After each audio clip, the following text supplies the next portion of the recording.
Nah, langkah selanjutnya, saya ingin cerita, supaya setiap customer yang membeli produk dari kita, betul-betul puas, dan merasa tepat, dan dia akan menganggap Anda sebagai penjual, sebagai seorang sahabat, dan dia nggak akan lupa.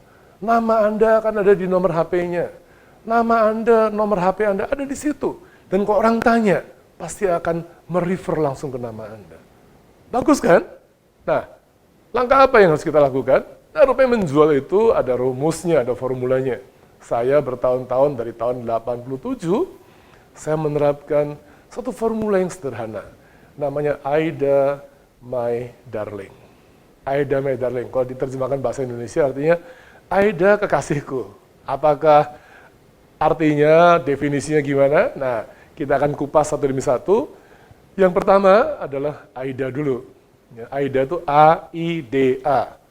Nama seorang wanita, betul. Nah, ada yang bilang, oh itu nama cewek, betul. Ya, yang duduk di depan, itu yang duduk, itu Anda itu yang ngomong tadi. Saya tahu Anda ngomong begitu, betul. Ya. Nah, Aida itu nama cewek, betul. Ya, nggak ada cowok yang namanya Aida. Nah, Aida itu rupanya bukan nama, tapi itu singkatan dari 4 tahap menjual. Yang pertama adalah A. Yang kedua I, yang ketiga D, yang selanjutnya juga ada A. A yang pertama, itulah attention, perhatian.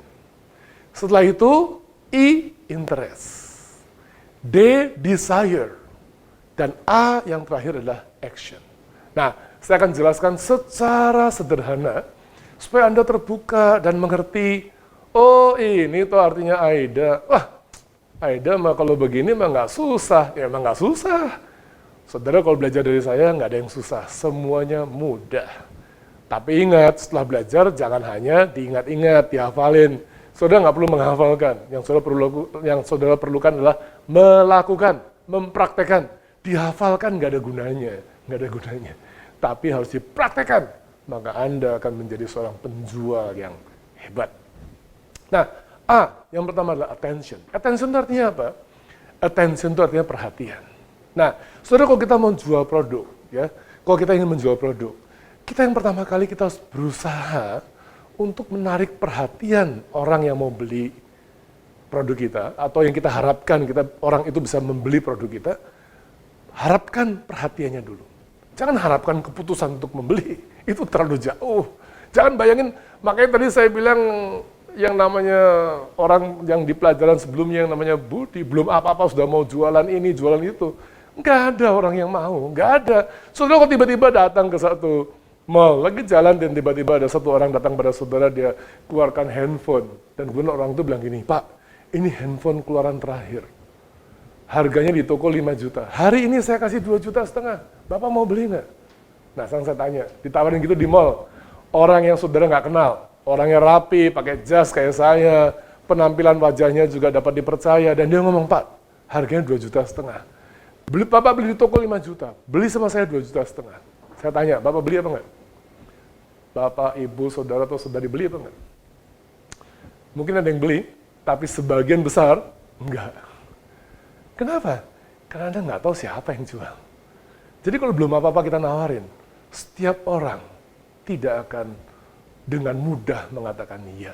Dia akan mikir.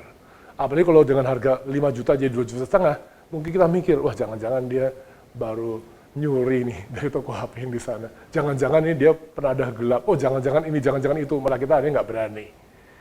Karena kita sedang berada di low trust society. Jadi yang pertama, attention, caranya gimana? Attention itu perhatian, saudara. Makanya kalau saudara misalkan lagi pas ini mendekati hari raya, ya, kalau kita pas ke Tanah Abang gitu misalkan ya, dan kita lihat orang-orang jual baju di sana, coba perhatikan apa yang mereka lakukan. Mereka berusaha untuk menarik perhatian kita. Maka kita akan dengar suara-suara seperti ini. Bapak-bapak, ibu-ibu sekalian, tangan panjang 50.000, tangan pendek 30.000 saja, beli 2 dapat 3. Kesempatan hanya hari ini, jangan tunda, hanya hari ini. Tangan panjang 50.000, tangan pendek 30.000, beli 2 dapat 3. Kita akan dengar dan setiap penjual akan berusaha menceritakan hal-hal yang menarik, hal-hal yang memikat, hal-hal yang coba menggugah hati setiap pembeli. Mereka berusaha untuk mengambil perhatian kita. Dari orang yang tadinya nggak mau beli apa-apa. Kita jadi melihat. Dan kalau kita lihat, mau nggak mau perhatian kita tercuri. Nah saudara, tadi kan saya sudah jelaskan, banyaklah bertanya. Kalau kita punya kesempatan bertanya, untuk mendapatkan perhatian, curilah dengan bertanya. Atau dengan menceritakan sesuatu yang sesuai dengan kebutuhan, ataupun minat, ataupun masalah yang sedang dihadapi oleh para pembeli kita. Kalau dalam halayak ramai, di pasar, di mall, ya digunakan cara seperti itu. Atau spanduk besar ditulis di situ, hanya hari ini, durian montong Rp10.000 per kilogram. Atau tiba-tiba saudara masuk mall dan dengar ting tong, kami dari bagian daging, bagi bapak ibu yang ada di tempat ini, dalam 1 jam ke depan, kami berikan diskon 50% untuk setiap daging sapi yang kami jual. Tujuannya apa? Hanya untuk menarik perhatian. Orang langsung berduyun-duyun ke sana. Nah, saudara, kalau atau dalam masa yang besar, kita gunakan cara-cara seperti itu. Tapi kalau misalkan man to man, nggak bisa. Pribadi, di pameran, kita nggak bisa. Makanya dalam pelajaran pertama saya cerita mengenai Hendro. Dia pintar sekali, dia tanya sama saya. Untuk mendapatkan perhatian, kalau saudara misalkan harus berjualan misalkan di pameran, harus berjualan misalkan di satu show, orang sudah datang, artinya orang itu sudah punya perhatian pada saudara. Jadi saudara, targetnya yang pertama itu bukan menjual, targetnya hanya mendapatkan perhatian. Gampang kan? Mudah. Kalau Anda ikuti menjual mudah cara Andreas Nawawi, menjual jadi mudah. Jadi target pertama kita nggak usah terlalu tinggi-tinggi. Begitu ketemu orang, target kita hanya minta perhatian dia.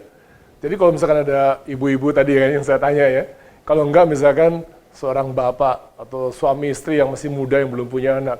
Kalau pas lewat, saya cuma tanya sederhana saja, misalkan bapak tinggal di Jakarta Selatan atau Jakarta Utara. Nanti kita tanya kenapa gitu. Nanti bisa tanya gitu, oh enggak, soalnya dari beberapa penelitian yang kami dapatkan, ternyata orang-orang yang tinggal di Jakarta Selatan itu lebih cenderung untuk memiliki produk seperti ini. Tapi yang Jakarta Utara, ada produk yang lain yang kami ingin tawarkan kalau Bapak Ibu berminat. Jadi saya mau tahu Bapak di Jakarta Selatan, Jakarta Utara. Dan nggak ada orang bilang, oh saya tinggal, nggak boleh tahu. Nggak, dia misalnya bilang, oh saya di Jakarta Selatan. Kira-kira daerah mana? Nah, kita nggak minta alamatnya, kita nggak.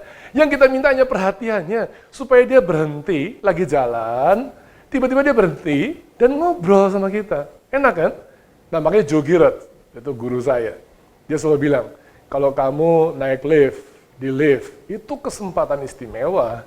Karena di lift kan orang nggak bisa kemana-mana. Siapkan kartu nama, ceritakan mengenai pribadi Anda, dan tanya mengenai orang yang Anda hadapi.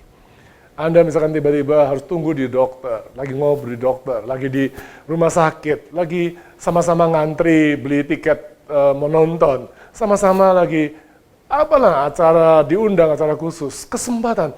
Tapi bukan jualan. Jangan belajar seperti Budi yang tadi saya ceritakan. Belum apa-apa udah jualan, jangan. Target kita pertama, hanya dapatkan perhatian. Cukup. Dan itu yang saya kerjakan. Saya tidak minta yang lainnya. Saya hanya minta perhatiannya. Sampai hari ini, semua teman-teman saya, tidak semuanya, beli produk dari saya, enggak. Tapi saya yakin hampir semuanya merekomendasikan saya untuk setiap produk yang teman-temannya perlukan. Saya nggak harus jual ke teman saya, tapi kalau ada temannya lagi yang membutuhkan, dia pasti akan rekomendasikan ke saya. Saudara, kita nggak pernah rugi menjadi sahabat banyak orang. Dan target yang pertama, attention, perhatian. Itu saja yang kita harus dapatkan. Nggak yang lainnya. Gampang kan? Simple kan?